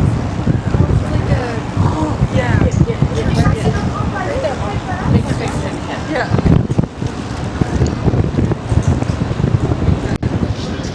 And from here, if you have a look, you can see. You can see That big tall thing over there.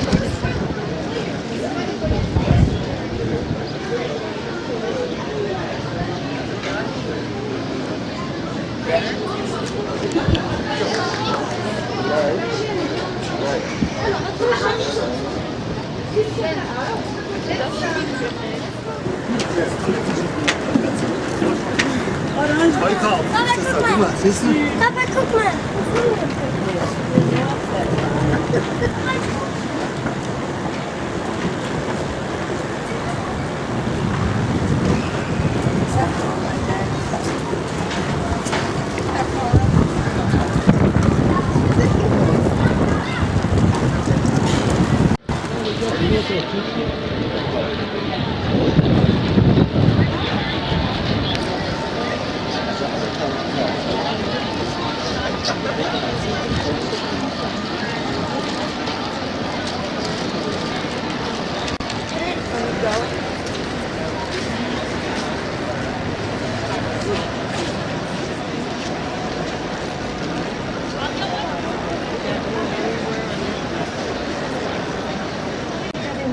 Then if you ever come back on the National Day, the 14th of July, this is from here where people are standing, you have a great view to see the firework and the Eiffel Tower at the same time. Then you see, it's a hilly part of the city.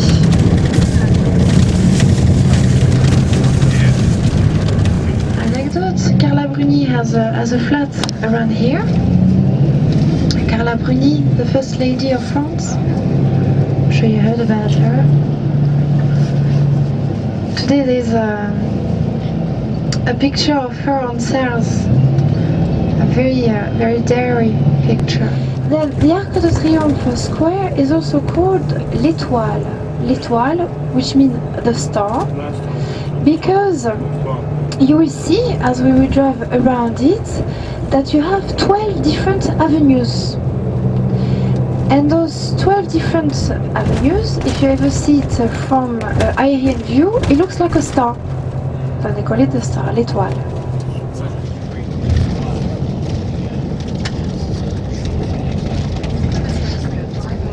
Then this is one of the most difficult roundabouts, different rules. And you have 7 or 8 rings around it, then it's a very dangerous area. If any of you decide to come back one day to the Arc de Triomphe, please make sure you go underneath. You have a tunnel. And here on your right, then you see, voilà, the flowers underneath the tunnel to access it.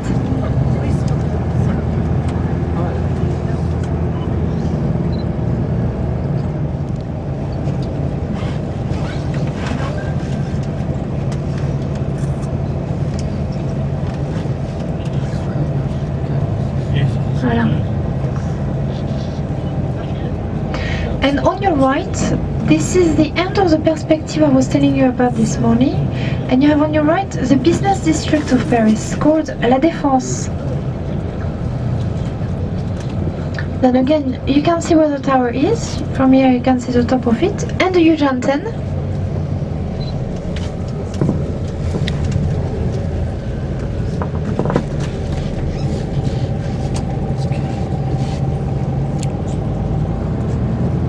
Which is an avenue on the right, it's a side avenue on the right of the Champs-Élysées. L'avenue Montaigne, and there you have only luxurious brands.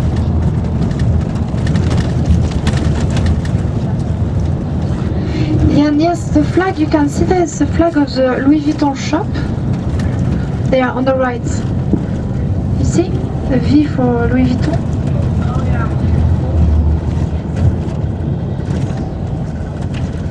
Voilà. Louis Vuitton shop, which is the biggest of Paris. And on the left you have Le Lido, which is another very famous cabaret of Paris. You have 2 very famous cabarets. You have le Moulin Rouge at the foot of the Montmartre hill. All tourists who want to spend 20 euros for a tea and a cake.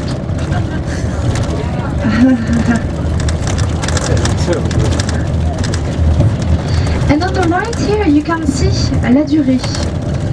La Durée is the place in Paris to buy macarons. What we call macarons is a very melty biscuit with a coulis of fruits inside it. You see La Poste on the right with the blue thing? It's the French post office. What else? On the left, wait, look, on the left here, you can see the Guerlain shop. Wonderful to buy makeup. You see Guerlain? And it's also the oldest building of the Champs-Élysées.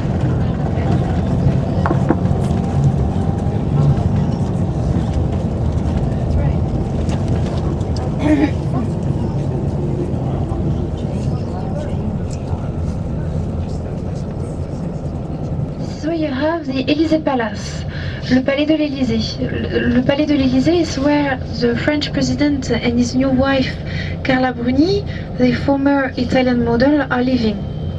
And here on the right, you can see Le Grand Palais, the Great Palace. It's a massive, massive place. And you can see, look on the other side, you can see Les Invalides. We drove past it this morning.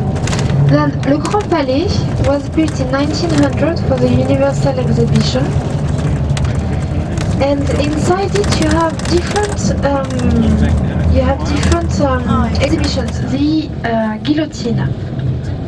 And this is here that the guillotine in between 1793 and 1795, more than 20,000 people. And this is on this square that they beheaded the king, Louis XVI, and Marie Antoinette. And on the left you can see again the Champs-Élysées with the Triumph Arch. And in front of us, those two buildings, and on the right is Le Garde-Meuble de Louis XV, where Louis XV was staying. And on the left, this is a luxurious hotel called l'Hôtel de Crillon. Then here, this square is called Concorde Square, Place de la Concorde. And this bridge is a Baroque style, Baroque. And the theme of it is Neptune.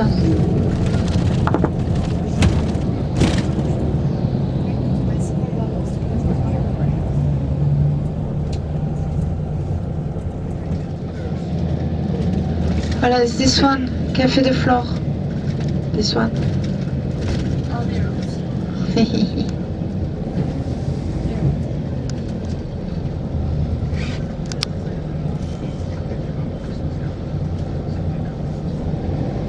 Voilà, but you still have a lot. And a lot of the artists used to. And here's the church. Voilà, the church of the arrondissement. We're gonna try to avoid churches though.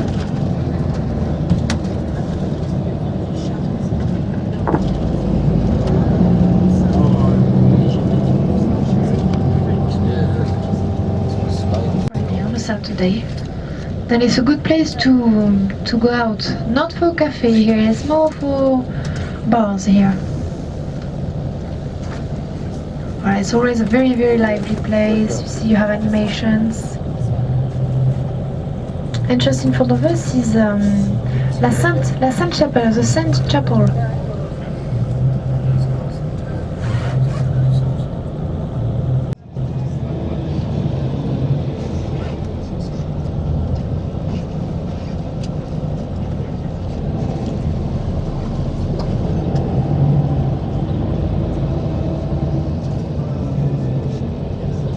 And on your right you can see the cathedral.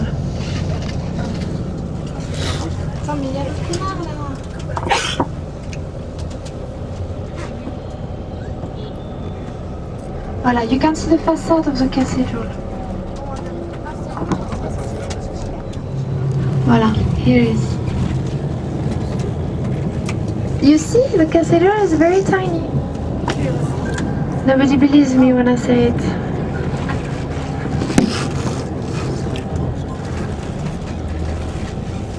Voilà.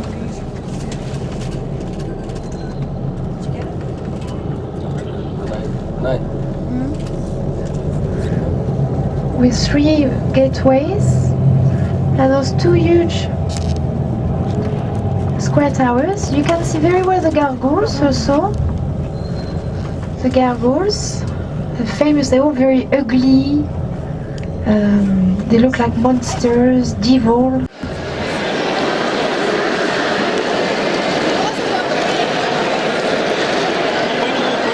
Okay.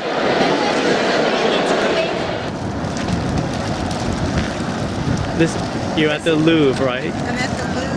It's just so historical and wonderful. Just beautiful. And heading to the gardens, the Tuileries Gardens. Go to the gardens. Yeah. And the sun is so bright. It's really bright. Just coming out of the dungeons.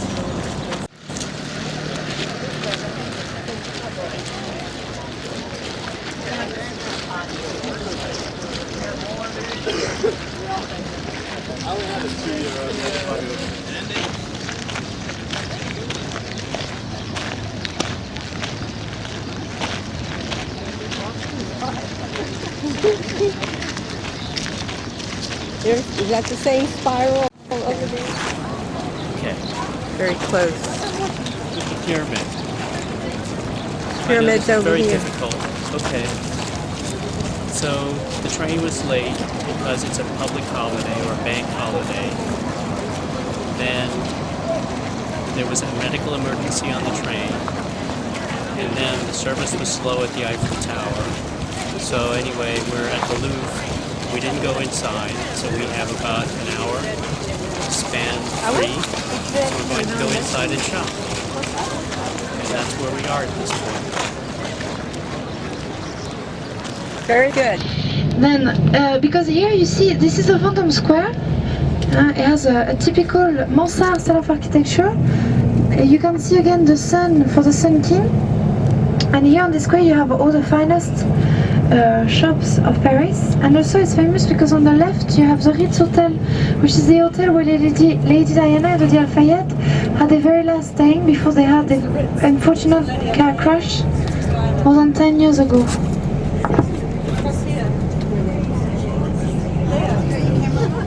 Look at the Cartier on the left.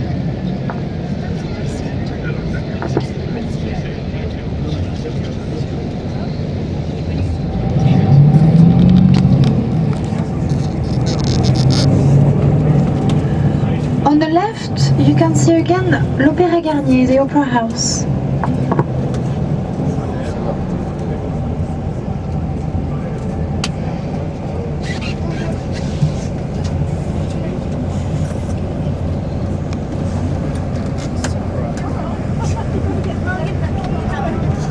Pour une inspection à l'embarquement, nous vous souhaitons un agréable voyage. Ladies and gentlemen.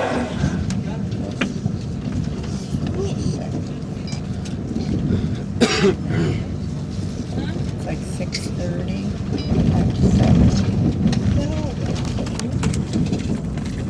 It's 7:30. Leaving. 7:30? Yeah. Leaving Paris. 7:30. Their time. Yeah. Local time. Okay, if I want to check my time, I'm putting it on 6:30. Right? Yeah, that's London time.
Yes.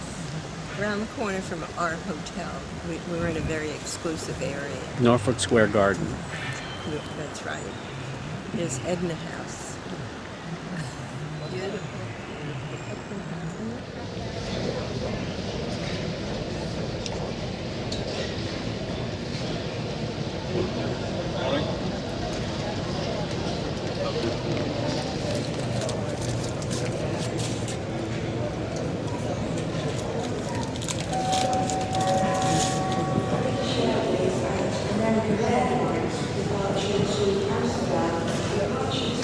Ready to take off to good old USA.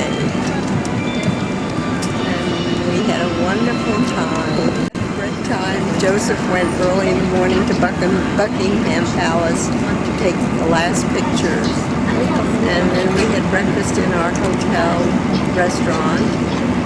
And then we got on the train to get to the Heathrow, and here we are on the plane, British Airways, and ready to have lunch.